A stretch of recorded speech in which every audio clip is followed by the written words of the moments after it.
Friends, welcome to மாங்கனி சமையல். இன்னைக்கு நம்ம மாங்கனி சமையல்ல ரொம்ப ஈஸியா செய்யக்கூடிய கத்திரிக்காய் சட்னி எப்படி பண்றதுன்னு பார்க்கலாம். இந்த கத்திரிக்காய் சட்னி ஒரு 10 நிமிஷத்துல டக்குன்னு செஞ்சு முடிச்சிடலாங்க. நம்ம வீட்டுல கரண்ட் இல்ல உடனடியா ஏதாவது சைட் டிஷ் பண்ணணும் அப்படின்னா கூட உடனே ஒரு 10 நிமிஷத்துல செய்யக்கூடிய ரொம்ப ஈஸியான ஒரு ரெசிபி தான் இது. இது இட்லி, தோசை, சப்பாத்தி இது எல்லாத்துக்குமே ரொம்பவே சூப்பரா இருக்கும். நம்ம எப்பவும் ஒரே மாதிரி சட்னி பண்ணாம கொஞ்சம் வித்தியாசமா செய்யற போது எல்லாரும் விரும்பியும் சாப்பிடுவாங்க. சரி வாங்க இப்ப கத்திரிக்காய் சட்னி எப்படி பண்றதுன்னு பார்க்கலாம்.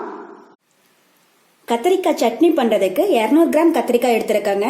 இதை கட் பண்ணிட்டு கலர் மாறிடாம இருக்கிறதுக்காக தண்ணியில போட்டு வச்சிருக்கேன். இதை இப்ப குக்கருக்கு மாத்திரலாம்.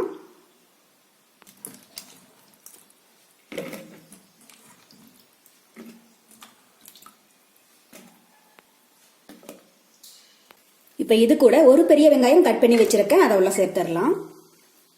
கூடவே நல்ல பழமா பெரிய சைஸ்ல 2 தக்காளி கட் பண்ணி வச்சிருக்கேன், அதை உள்ள சேர்த்துடலாம். நான் பெரிய சைஸ்ல 2 தக்காளி எடுத்திருக்கேங்க. சின்னதா இருந்துச்சுன்னா 3 அளவுக்கு சேர்த்துக்கோங்க. அப்புறம் காரத்துக்கு 3 பச்சை மிளகாய், நான் 3 பச்சை மிளகாய் எடுத்திருக்கேன். நீங்க உங்க காரத்துக்கு தகுந்த அளவுக்கு சேர்த்துடுங்க. கூடவே 4 பல் பூண்டு, அப்புறம் 2 டேபிள் ஸ்பூன் துவரம் பருப்பை நல்லா கழுவி எடுத்து வச்சிருக்கேங்க, அதை உள்ள சேர்த்துடலாம். நம்ம துவரம் பருப்பு சேர்த்து செய்யும் போது கத்திரிக்காய் சட்னி வந்து நல்லா திக்கா கிடைக்கும், டேஸ்ட்டும் ரொம்பவே நல்லா இருக்கும். நீங்க விருப்பப்பட்டா துவரம் பருப்பு சேர்த்துக்கோங்க, இல்லைன்னா சின்னதா ஒரு உருளைக்கிழங்கு தோலெல்லாம் நீக்கிட்டு கட் பண்ணி சேர்த்துக்கோங்க, அதுலயும் டேஸ்ட் ரொம்பவே நல்லா இருக்கும். கூடவே ஒரு 1/2 டீஸ்பூன் சீரகம், 1/4 டீஸ்பூன் மஞ்சள் தூள், அப்புறம் ஒரு 1/2 டீஸ்பூன் விளக்கெண்ணெய். விளக்கெண்ணெய் இருந்தா சேர்த்துக்கோங்க, இல்லைன்னா நீங்க ரெகுலரா யூஸ் பண்ற சமையல் எண்ணெயை கூட ஒரு 1/2 டீஸ்பூன் சேர்த்தீங்கன்னா போதும். கடைசியா இதுக்கு தேவையான அளவு உப்பு, கூடவே ஒரு 1/2 கப் அளவுக்கு தண்ணி சேர்த்துடுங்க. தண்ணி அதிகமா சேர்க்க வேண்டாங்க, 1/2 கப் அளவுக்கு சேர்த்தீங்கன்னா போதும். இதுவே நமக்கு காயெல்லாம் வெந்து வரும்போது அளவு வந்து சரியா இருக்கும். இப்போ ஒரு டைம் லைட்டா கலந்து விட்டுறலாம். ஒருவேளை தண்ணி கொஞ்சம் அதிகமா இருந்துச்சுனாலும் ஒன்றும் பிரச்சனை கிடையாதுங்க, நம்ம லாஸ்ட்ல கடையிறும் போது தண்ணியை வடிச்சு எடுத்துக்கலாம். பாருங்க, இந்த அளவுக்கு காயெல்லாம் நல்லா மூழ்கிற அளவுக்கு இருந்துச்சுன்னா போதும். இப்ப குக்கரோடைய மூடி போட்டு மூடி மீடியம் ஹீட்ல 4 விசில் வேக விட்டுடுங்க. அப்பதான் காய் வந்து நல்லா சாஃப்டா வெந்து வரும். 4 விசில் இருக்கட்டும், அதுக்கப்புறமா எப்படி இருக்குன்னு பார்க்கலாம். பாருங்க, இப்ப குக்கர் 4 விசில் வந்து பிரஷர் ஃபுல்லா ரிலீஸ் ஆயிடுச்சு. மூடி ஓபன் பண்ணி பார்க்கலாம். இப்ப கத்தரிக்காய், வெங்காயம், தக்காளி, பருப்பு இதெல்லாமே நல்லா குழஞ்சி வெந்துடுச்சுங்க. 4 விசில் விட்டீங்கன்னா இந்த அளவுக்கு நல்லா சாஃப்டா வெந்து வந்துடும். நம்ம விட்ட தண்ணிக்கும் காய் வேகிறதுக்கும் கரெக்டா போயிடுச்சு. இன்னும் கொஞ்சமா தான் தண்ணி இருக்கு. ஒருவேளை தண்ணி கொஞ்சம் அதிகமா இருந்துச்சுன்னா தண்ணியை தனியா வடிச்சு எடுத்துக்கோங்க. கடைசியா கடைஞ்சிட்டு பத்துலினா கூட கொஞ்சம் சேர்த்துக்கலாம். இப்ப ஒரு மத்து வச்சு அதை நல்லா மசிச்சு விட்டுக்கோங்க.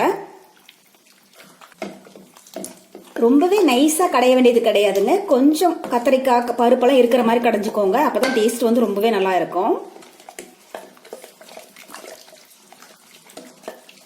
மத்து இருந்துச்சுன்னா மத்து வச்சு கடைஞ்சிக்கோங்க, இல்லைன்னா மேசர் வச்சு கூட மசிச்சுட்டுக்கலாம், கரண்டியில கூட மசிச்சுக்கலாம். காயெல்லாம் நல்லா வெந்ததுனால நல்லா மசிஞ்சிரும்.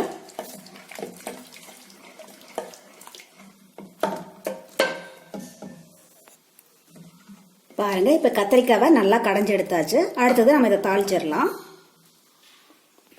அதுக்கு ஒரு கடாயில 1 டேபிள் ஸ்பூன் அளவுக்கு எண்ணெய் சேர்த்துடுங்க. எண்ணெய் நல்லா சூடானதும் 1/2 டீஸ்பூன் கடுகு உளுத்தம் பருப்பு சேர்த்துடலாம். கடுகு பொரிஞ்சதும் கொஞ்சம் கருவேப்பிலை,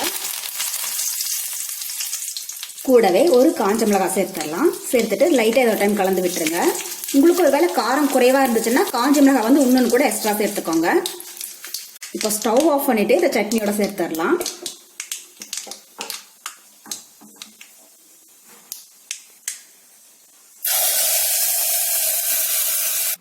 அவ்வளவுதாங்க, நம்ம கத்திரிக்காய் சட்னி இப்ப சூப்பரா ரெடி ஆயிடுச்சு.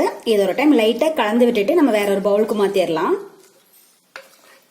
பாருங்க, ரொம்பவே தண்ணியா இருக்க கூடாது. இந்த அளவுக்கு கொஞ்சம் திக்கா இருந்துச்சுன்னா தான் இட்லி, தோசைக்கெல்லாம் தொட்டு சாப்பிடறதுக்கு கரெக்டா இருக்கும். டேஸ்டும் ரொம்பவே நல்லா இருக்கும். அவ்வளவுதான், நமக்கு இப்போ ரொம்ப டேஸ்டியான கத்திரிக்காய் சட்னி ரொம்பவே சூப்பரா தயாராயிடுச்சு. கண்டிப்பா நீங்களும் இதே மெத்தட்ல செஞ்சு பார்த்துட்டு எப்படி இருக்குன்னு கமெண்ட் பாக்ஸ்ல சொல்லுங்க. என்னோட இந்த ரெசிபி வீடியோ உங்களுக்கு பிடிச்சிருந்தா லைக் பண்ணுங்க, உங்க ஃப்ரெண்ட்ஸுங்க கூட நிறைய ஷேர் பண்ணுங்க. மறக்காம மாங்கனி சமையலுக்கு சப்ஸ்கிரைப் பண்ணுங்க. நன்றி.